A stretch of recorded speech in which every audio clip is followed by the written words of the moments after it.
Intercoin is designed to become mainstream. This is a weird statement because Bitcoin is already mainstream, you would think. Ethereum is mainstream, you hear about them all the time. But I ask you, who is using Bitcoin in the real world to pay for things? It's 2018.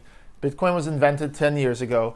The title of the white paper by Satoshi Nakamoto was Bitcoin, a peer-to-peer cash system, or a decentralized peer-to-peer cash system.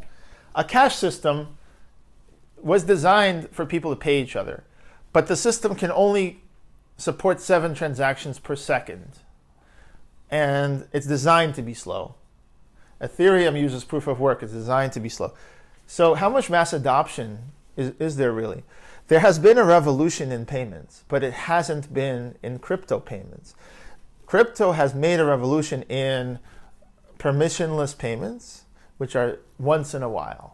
So I can invest in something and then take my money out. I can make an online purchase and wait for the goods to arrive, right? But if everyone did it at the same time, you can't.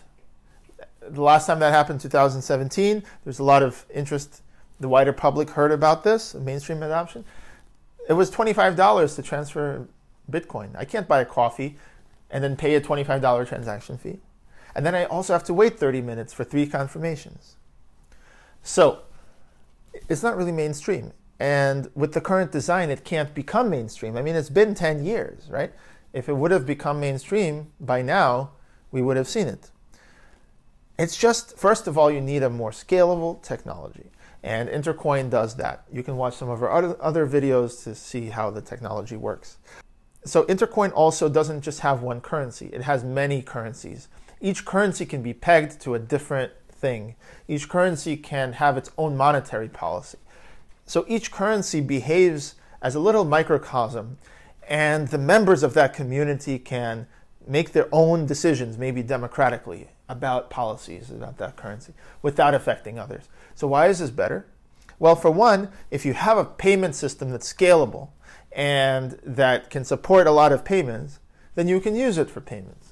So that's a plus. But there's other systems that are very scalable, like let's say Stellar, okay, and a bunch of others. Neo is like an Ethereum that's fast, but there are only a few computers for now that run it. You want something that's permissionless, crypto, decentralized. So there's been a revolution in payments. They've gone digital, away from cash.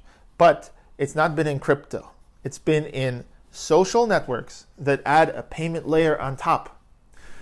So the biggest example is WeChat, social network for chatting and everything else.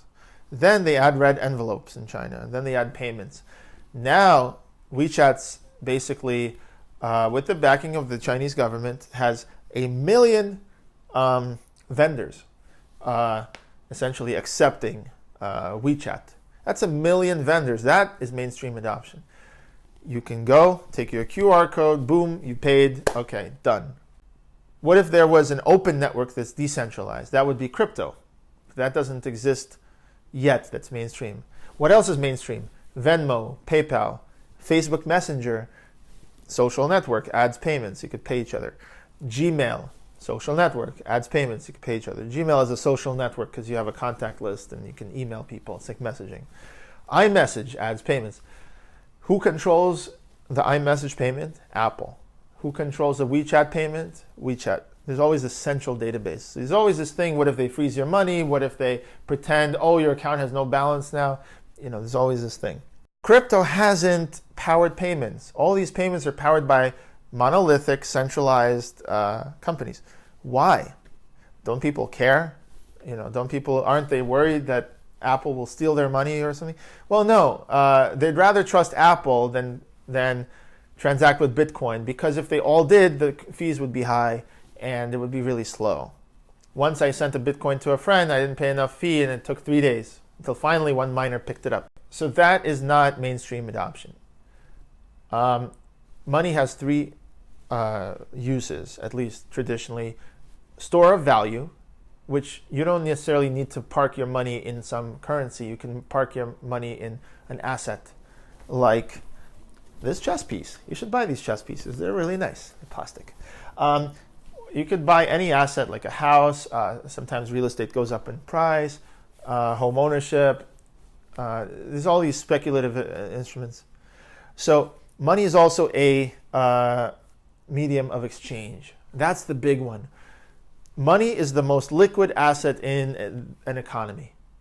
That is the definition of what money is in the economy. And that's contextual. So in one place, one asset is the medium of exchange, maybe the yuan, right? In China, the renminbi.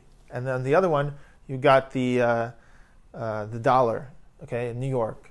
And one doesn't circulate in the other. It's not the most liquid asset in the other. So you don't accept it. You only accept the most liquid asset, the one that you can pay to others in that place. So that's where Intercoin comes in, and that's what mainstream adoption looks like. And of course they're regulated. They're regulated because they can cheat. You know, Lehman Brothers said, oh, we have this much, and then they declared bankruptcy a few weeks later. So can you trust necessarily the banks? Yeah, normally you can. That's the best we've got. But in the future, with the Made Safe network and with Intercoin, you don't have to trust. With Bitcoin, they pioneered the trustless part, but they didn't make it scalable. If you make it scalable and you make it about communities, then you get adoption. So adoption looks like this. A country issues a currency, like Estcoin, and then they need everybody to adopt that currency. Like Marshall Islands use this, the sovereign, right? So they adopt, everyone starts trying to pay each other. But then it turns out the network's not fast enough, so they have to switch to something else. Intercoin comes along and says, build your thing on whatever technology you want. Eventually, a lot of your citizens will convert that into Intercoin. They're going to buy Intercoin with that, whatever coin that is, and that'll go to the market maker, it'll go somewhere else.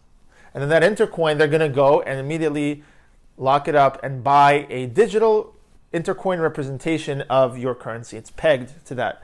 And you could look at our other videos to see how that works. And so they'll trade, instead of your currency, they're going to convert that into the Intercoin ecosystem. And they're going to trade that because it's faster. It has all this programmable stuff you could do with it.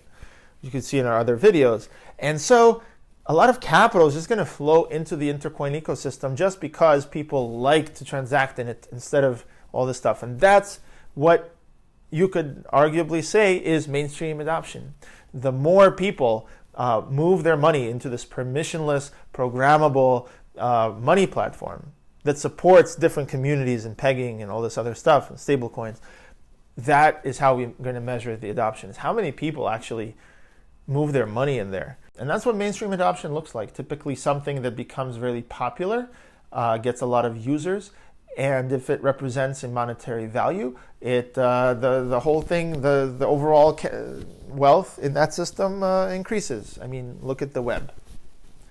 So that's, I think Intercoin is well positioned for mainstream adoption. It's designed to support that. And we'd like to see a world where people transact in a way that's fast and no fees within the Intercoin ecosystem. And once in a while, they might cash out to the old ways of transacting.